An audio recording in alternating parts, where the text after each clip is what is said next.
Cell references. Cell references. A cell reference is an address given to a particular cell or group of cells on a worksheet. E.g., we have A2, B6, B3. So I told you that this is a column name, whereas this one is a row name. The combination makes a cell. A cell reference is an address given to a particular cell or group of cells in a worksheet.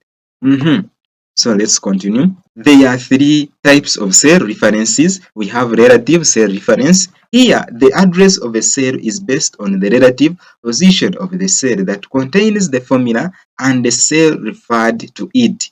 If you copy the formula, the reference automatically adjusts. A relative cell reference takes the form A1, B17, G20, and C2. So there are three types of cell reference. Relative cell referencing. So here what we are trying to say, we are like saying that the address of a cell is based on the relative position of the cell that contains the formula and the cell referred to that is being referred to.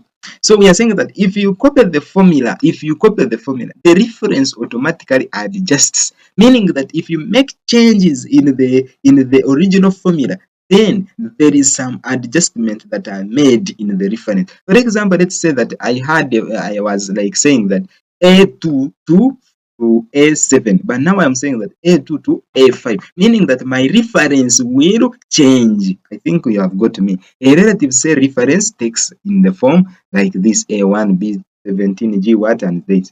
Absolute cell referencing. Absolute cell reference. Here, the exact address of a cell is used in the formula. Here, the exact address of a cell is used in the formula. Regardless of the position of the cell that contains the formula, an absolute cell reference takes the form $A, then plus $A1. So here, do you see how we are writing it?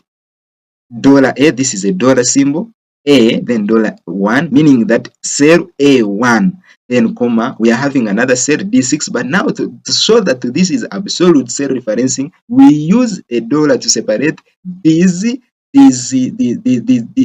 cell name. So we have D, $D, then $6, and the rest. Then we have mixed cell referencing. So mixed cell reference, this is a type that uses both relative and absolute cell references at once. It may use an absolute column reference and a relative row reference or vice versa, e.g. $G17, meaning that this is cell G17. But now with the mixture of relative cell reference and absolute cell reference. So we have B, $14, D, $2, and the $E2. So this is the end of our lesson. Thank you so much for staying with me. Thank you so much. I really do love you. So my dear friends, continue to like, continue to share, and continue to subscribe. Where you don't understand, comment below. I will be ready to answer you. Thank you so much. I'm your friend Ahebwa Martin, Foundation. Bye. Bye. Bye.